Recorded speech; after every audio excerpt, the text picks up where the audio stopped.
idea held by generations of citizens. Victory, hope. And individually, collectively, do the best we can. This is your victory. When I was a very young person, I began my career as an actress. Whenever my mother wasn't free to drive me into Manhattan for auditions, I would take the train from suburban New Jersey and meet my father, who would have left his desk at the law office where he worked, and we would meet under the upper platform arrival and departure sign in Penn Station. We would then get on the subway together, and when we surfaced, he would ask me, "Which way is north?" I wasn't very good at finding north in the beginning, but I auditioned a fair amount, and so my dad kept asking me, "Which way is north?" Over time, I got better at finding it. I was struck by that memory yesterday while boarding the plane to come here, not just by how far my life has come since then, but by how meaningful that seemingly small lesson has been. When I was still a child, my father developed my sense of direction, and now, as an adult, I trust my ability to navigate space. My father helped give me the confidence to guide myself through the world. In late March last year, 2016, I became a parent for the first time. I remember the indescribable and, as I understand it, pretty universal experience of holding my week-old son and feeling my priorities change on a cellular level. I remember I experienced a shift in consciousness that gave me the ability to maintain my love of career and also cherish something else, someone else, so much, much more. Like so many parents, I wondered how I was going to balance my work with my new role as parent. And in that moment, I remember that the statistic for the US's policy on maternity leave flashed in my mind. American women are currently entitled to 12 weeks unpaid leave. American men are entitled to nothing. That information landed differently for me when 1 week after my son's birth, I could barely walk. That information landed differently when I was getting to know a human who was completely dependent on my husband and I for everything, when I was dependent on my husband for most things, and when we were relearning everything we thought we knew about our family and our relationship. It landed differently. Somehow, we and every American parent were expected to be back to normal in under 3 months. Without income? I remember thinking to myself, if the practical reality of pregnancy is another mouth to feed in your home, and America is a country where most people are living paycheck to paycheck, how does 12 weeks unpaid leave economically work? The truth is, for too many people, it doesn't. 1 in 4 American women go back to work 2 weeks after giving birth because they can't afford to take off any more time than that. That's 25% of American women. Equally disturbing, women who can afford to take a full 12 weeks often don't, because it'll mean incurring a motherhood penalty, meaning they will be perceived as less dedicated to their job and will be passed over for promotions and other career advancement. In my own household, my mother had to choose between a career and raising 3 children, a choice that left her unpaid and underappreciated as a homemaker, because there just wasn't support for both paths. The memory of being in the city with my dad is a particularly meaningful one, since he was the sole breadwinner in our house, and my brothers and my time with him was always limited by how much he had to work. And we were an incredibly privileged family. Our hardships were the stuff of other families' dreams. The deeper into the issue of paid parental leave I go, the clearer I see the connection between persisting barriers to women's full equality and empowerment and the need to redefine and in some cases destigmatize men's roles as caregivers. In other words, thank you.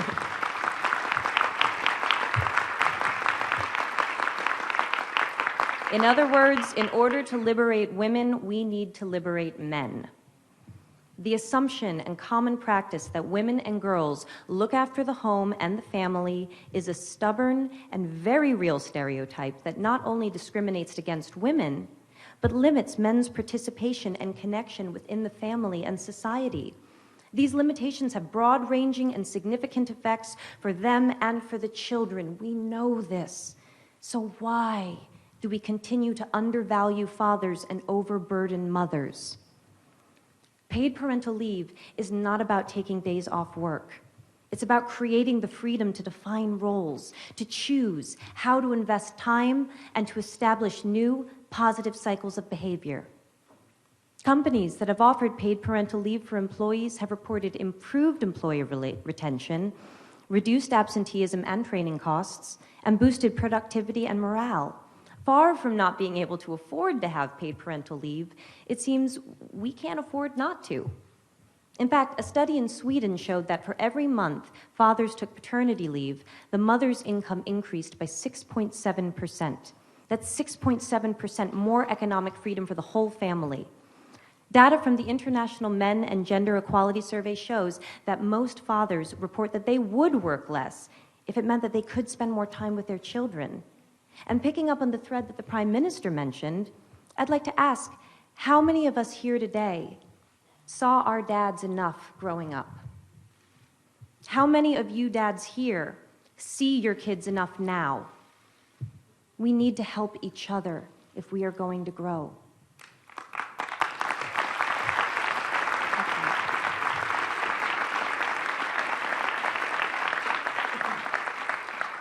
Along with UN Women, I am issuing a call to action for countries, companies, and institutions globally to step up and become champions for paid parental leave.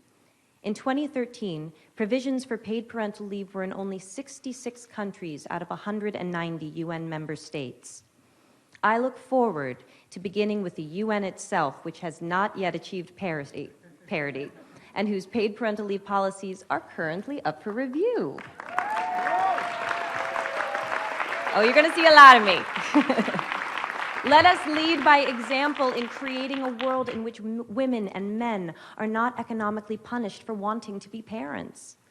I don't mean to imply that you need to have children to care about and benefit from this issue. Whether or not you have or want kids, you will benefit by living in a more evolved world with policies not based on gender.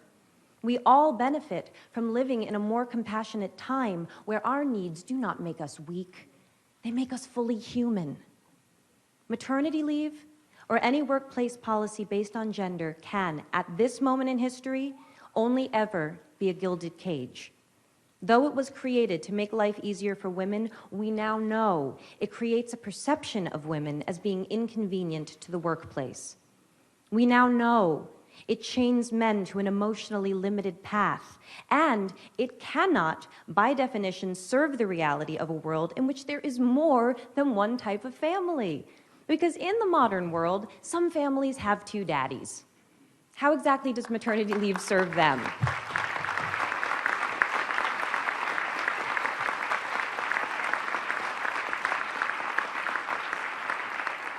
Today, on International Women's Day, I would like to thank all of those who went before in creating our current policies. Let us honor them and build upon what they started by shifting our language and therefore our consciousness away from gender and towards opportunity.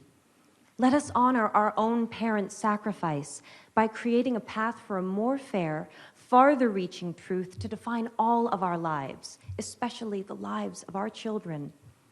Because paid parental leave does more than give more time for parents to spend with their kids. It changes the story of what children observe and will from themselves imagine possible. I see cause for hope.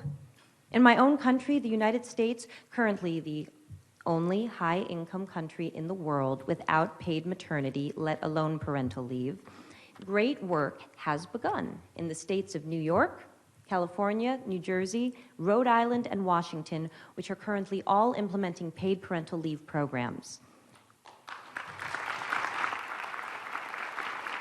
First Lady Chirlane McCray and Mayor Bill de Blasio have granted paid parental leave to over 20,000 government employees in New York City. We can do this. Bringing about change cannot just be the responsibility of those who need it most. We must have the support of those in the highest levels of power if we are ever to achieve parity. That is why it's such an honor to recognize and congratulate pioneers of paid parental leave like the global company Danone. Today, I am proud to announce Danone Global CEO Emmanuel Faber as our inaugural He for She thematic champion for paid parental leave. As part of this announcement, Danone will implement a global 18 weeks, gender-neutral, paid parental leave policy for the company's 100,000 employees by the year 2020.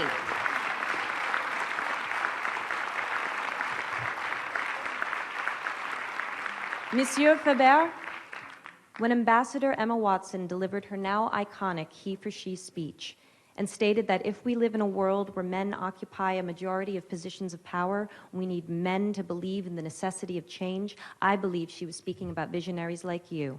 Merci.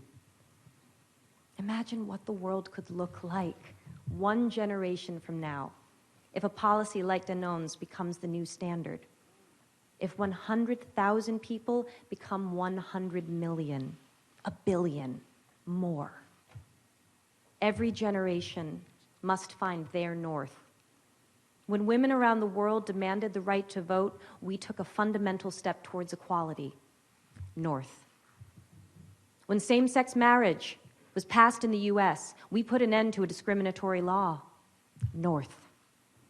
When millions of men and boys and prime ministers and deputy directors of the UN, sorry, the president of the General Assembly, that's what happens when I go off script. When men, like the men in this room and around the world, the ones we cannot see, the ones who support us in ways we cannot know but we feel, when they answered Emma Watson's call to be he for she, the world grew north. We must ask ourselves, how will we be more tomorrow than we are today? The whole world grows when people like you and me take a stand because we know that beyond the idea of how men and women are different, there is a deeper truth, that love is love and parents are parents. Thank you.